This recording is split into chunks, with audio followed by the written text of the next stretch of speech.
Today on the Georgette Miller Show. Hi, I'm Georgette Miller. Thanks for stopping in. Today, we're going to talk about what I like to call special circumstances. Later on in the show, we're going to talk to an attorney, Michelle Lee, who works out of our Pennsylvania office, and she's going to walk you through her experiences and also walk you through, in a very personal way, what the choices she's made for her life and how it's worked for her. Again, we're not here ramming anything down your throat. We're just showing you a different way. We're just here giving you the information, hoping that you will make better choices.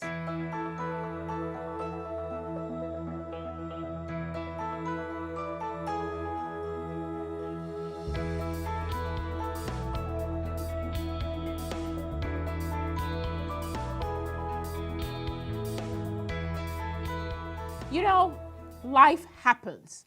I may not be sure that the shirt I'm wearing is blue. It may be some really weird shade of gray or pink or whatever, but I'm sure of something.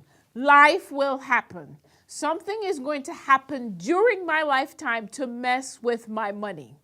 Some event is going to happen that make me have to reevaluate, okay, I was spending X, I need to adjust my spending. Some casualty is going to happen.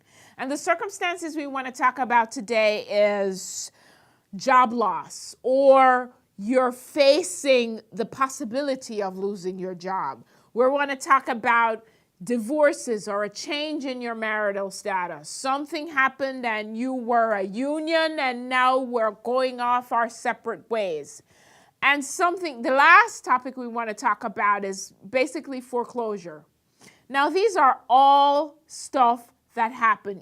It's either happening to you, one, two, or all three, or you know someone that this is happening to.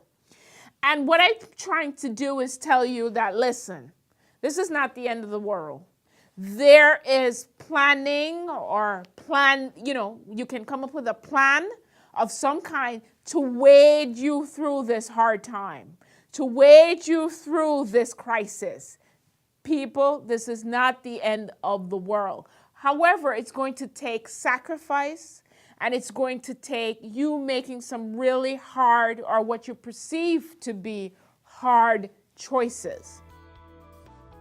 All of us want good things, I don't want you to tune in and believe that we're beating up on you based on the choices that you're making, or we're beating up on you and saying, okay, you really shouldn't take care of yourself, or you really shouldn't be buying yourself nice things. But what I am saying is something that we don't talk about a lot. We have a lot of waste. Listen, when Johnny comes in, he doesn't have to get PlayStation 1, 2, and 3. Sometimes you have to look at Johnny and say, listen, I can't afford neither PlayStation 1, nor 2, nor 3.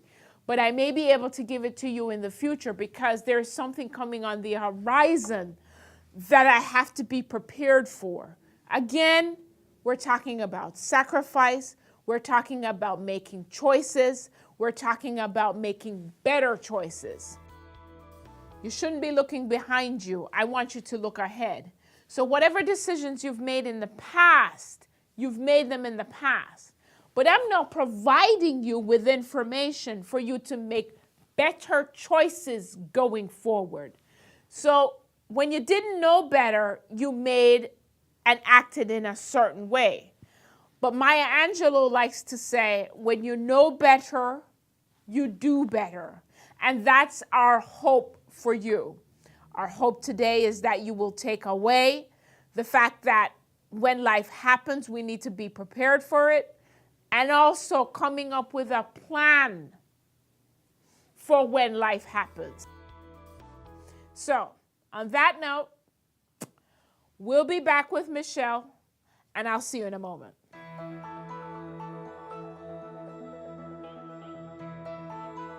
Questions you want answered? Connect with Georgette on Facebook.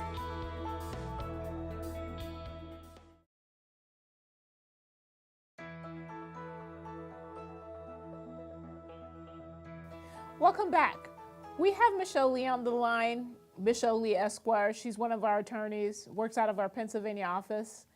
And Michelle's going to talk about certain circumstances and what she sees coming into our office and what, tools she's used to help people out of certain circumstances. So Michelle, give us a little insight on some of these circumstances. Let's start off with the easiest one first, and that's people who are going through marital status changes. I frequently see people who, especially women, who had the better credit going into the marriage, and so they accumulated all the debt while they were in marriage. They got their husband the car. They got all the credit card bills. And when you get a divorce, that same husband is no longer paying that car and is no longer paying those credit card bills. So the first obvious thing for you to do is file Chapter 7 and get rid of that debt.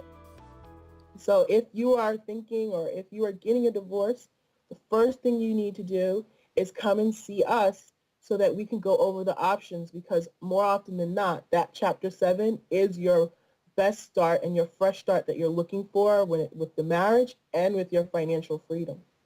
I also see people who are either going to be losing their job, or they're stressed about losing their job, or they have lost their job.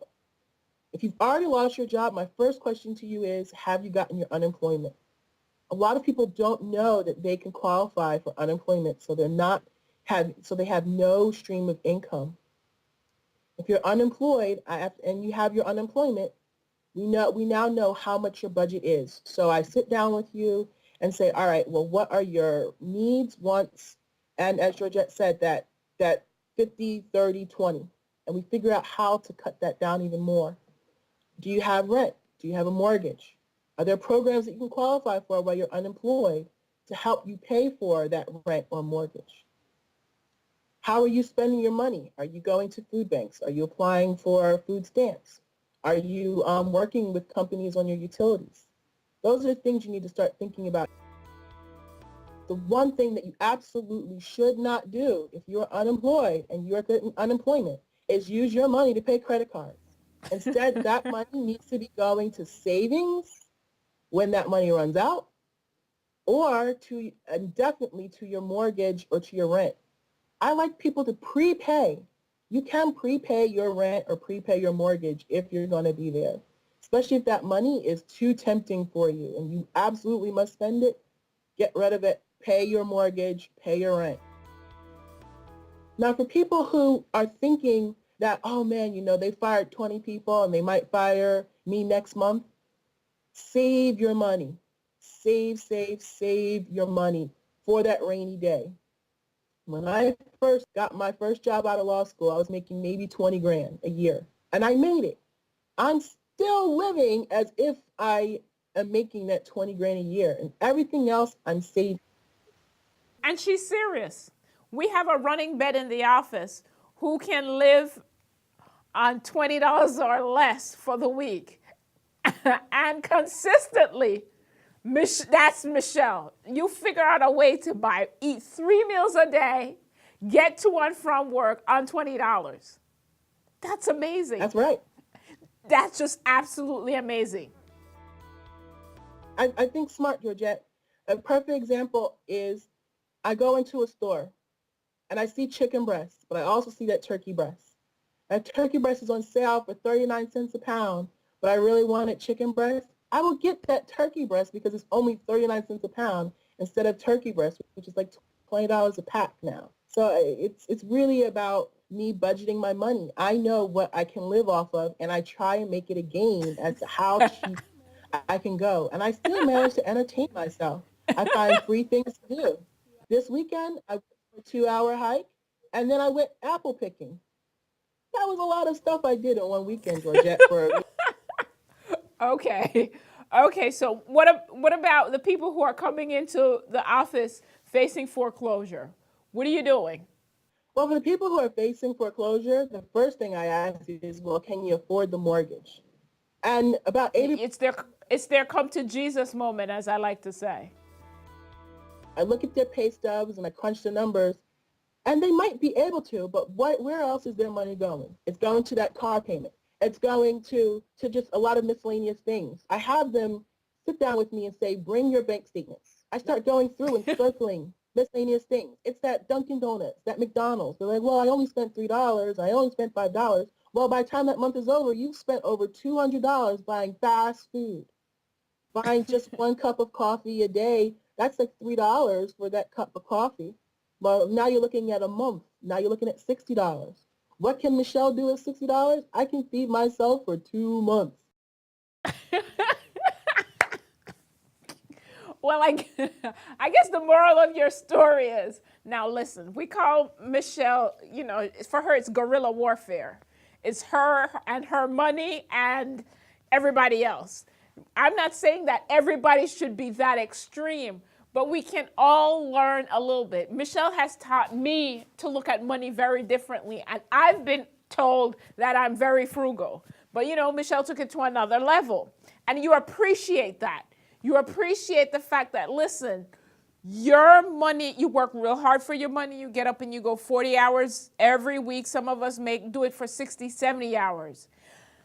There has to be a really good reason for that money to leave your pocket. And if you're facing some of these hardships or special circumstances, we really have to make choices. And the choices are difficult, but they're choices that have to be made.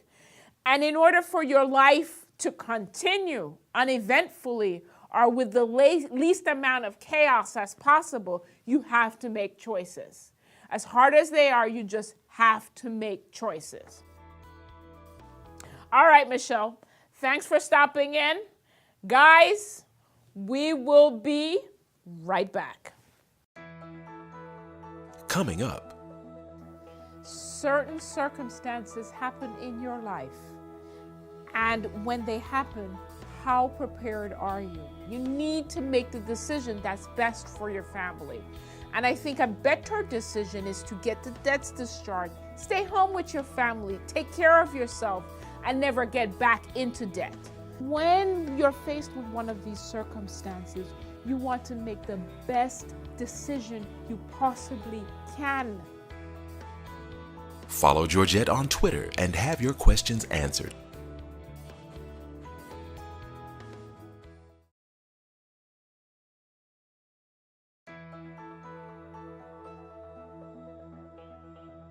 Welcome back. In this section, I like to go to my Twitter and my Facebook page and basically answer the questions that I've been receiving. First question comes from our Facebook account, and the question is basically, when can you tell that bankruptcy is the right choice over choosing to work harder and tough it out? Interesting question, and many of you are not going to like the answer. Listen, bankruptcy is not just for GM, it's for everybody, and it's a business tool. If you find yourself overwhelmed by your debts, and a lot of you are, you feel like you're on this treadmill and you're running and you're running and you just can't get off. And no matter how hard you work, you can't seem to get ahead. It's time for you to cut your losses as if you're a business and basically get as much of your debts discharged so that the money that is coming in can cover your rent, your food, your light, your utilities, and basically keep your family together.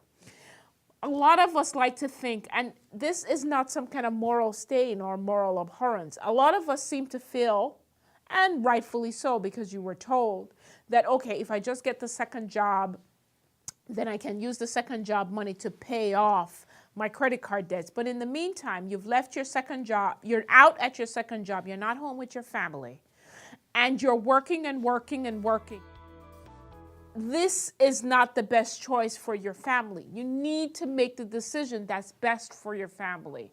And I think a better decision is to get the debts discharged, stay home with your family, take care of yourself, and never get back into debt.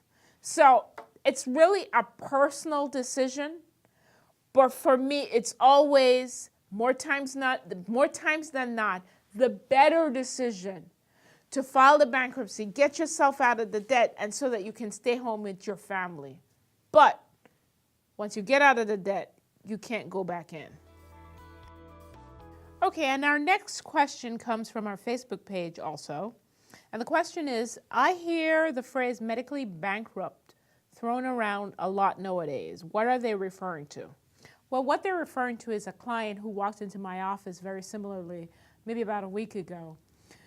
This client worked, single woman, worked at a really good job, and then she became medically disabled. Currently, she's bringing home SSD, so that's Social Security disability income, of approximately $2,200 a month. That's what she gets from the federal government. However, her co-pays for her insurance and her medical bills, her prescription, is approximately $1,200 a month. So after she pays for all her medical bill, her co-pays, and all her prescription, she has $1,000 a month to live on. Nobody, this client lives in New York, nobody in New York basically can live on $1,000 a month. She has $1,000 to pay her mortgage, buy food, pay her utilities, and all the likes. She's basically bankrupt. She has to file a Chapter 7 to discharge her credit card bills and all her other debts. She has no choice. Also, this client unfortunately has cancer. She has medical bills from all her surgeries in the thousands. There is no way on creation that this client or this debtor could meet our obligations on this $2,200 a month. She has no other choice. She had to file a Chapter 7. Unfortunately, she had to file a Chapter 7 and surrender her home and start saving and start looking for somewhere else to go. It's an unfortunate act, but it's something that happens all the time, and there is no one who could pay all those bills on $2,200 a month. So that's someone who's medically bankrupt. Okay, our next question comes from our Twitter account, and it says, does filing bankruptcy under my name oppress my loved one as well, or is it just me? I don't want my mistakes to make their life qualify for less. Well, first of all, when you file bankruptcy, it's just you. I file bankruptcies for individuals who are spouses, who are married, and they file by themselves. They don't want their spouse to file. When you file bankruptcy, it's just you. However, in a situation where you're married, what you need to understand is this. If one spouse files bankruptcy, but you have a debt together, the spouse that's filed is discharged. However, the spouse that doesn't file is still legally obligated to make the payments, or is still legally obligated where that debt is concerned. So in instances where I only have one spouse in front of me, I always say, okay, let's have the conversation. Let's figure out if it really makes sense that you're the only person that should be filing. If the debt is all in your name, there was a period where you had the better credit, so you went out and got all the debt, then yes, you should be filing by yourself. However, if the debt is joint, the credit card debts and the lines of credits and all these unsecured debts were taken out in both your names, then you both should be filing together. And you both will have a fresh start. It's so funny. I have clients who walk in and they're determined. Well, the husband is sitting there or the wife is sitting there saying, no, the debt is only in that person. They're the only one should be filing. And I said to them, that may be the case, but they will have their fresh start. So they're going to walk out debt free. Even if you don't have the debt together, you're still going to be obligated to pay your debts. You're still going to be walking around with $10,000, $15,000 in credit card debts that you're going to have to pay. And once I have that conversation and they realize that their spouse is going to walk out debt free, but they're still going to have their debt, all of a sudden they're like, well, yes, Ms. Miller, maybe I should be filing as well. So long and short of it is you can file by yourself and it has no effect on your spouse or your family, on your relatives. However, more times than not, both of you should be getting your fresh start, not just one. We'll be right back.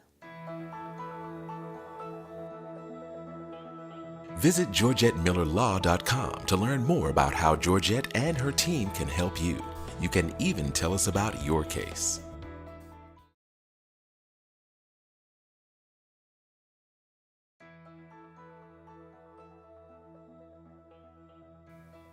Welcome back.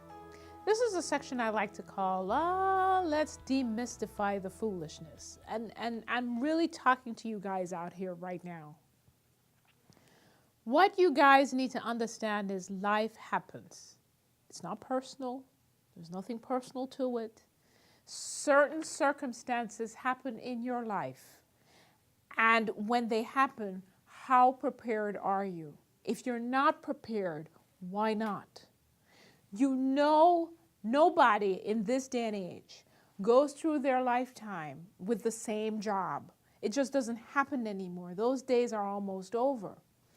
No one goes through their lifetime without their employment becoming funny. You know, somebody gets sick. Even if you got sick for 2 weeks and somehow you had to be out of work for 2 weeks, or one of your children, you know, a child got sick, but something will happen to have your money go funny. You know, have you been preparing for such an event? And again, if you haven't, why not? You know that this is going to happen. And this is what we're trying to tell you, that look, when the going gets tough, the tough gets planned and planned to get going.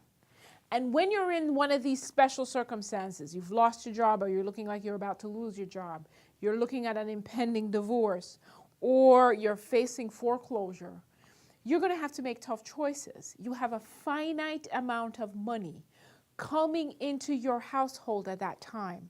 How is the best way to spend my money at this time?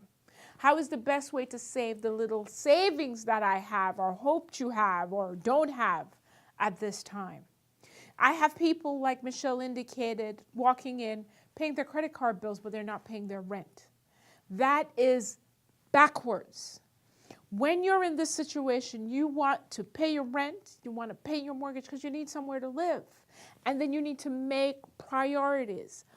At this juncture in your life, credit card bills and unsecured credit should be the last of your consideration, because you always have the opportunity to file a bankruptcy to either get rid of that debt in total or get a significant portion of that debt discharged. So I guess the long and short of it is this. I like to say it, you've heard me say it week over and over again. You're not Lot's wife. We're not asking you to look behind you. But we're providing you with the information so that you know better and will do better. Life happens. It's not if, it's not maybe, it happens. And when you're faced with one of these circumstances, you want to make the best decision you possibly can for your life to go on. You want to prioritize. Get a list, pen to paper, say, I have to pay this, I have to pay that, I have to pay that, I need to eat, I need to pay for my medication. Everything else that you can get rid of should be gone. Look, not here preaching, just providing you with the information. And hope, it's always my greatest hope that going forward, having heard this, you will make the best possible decision you can for your family. Anyway, on that happy note, as they say in my country, walk good, and I'll see you all next week.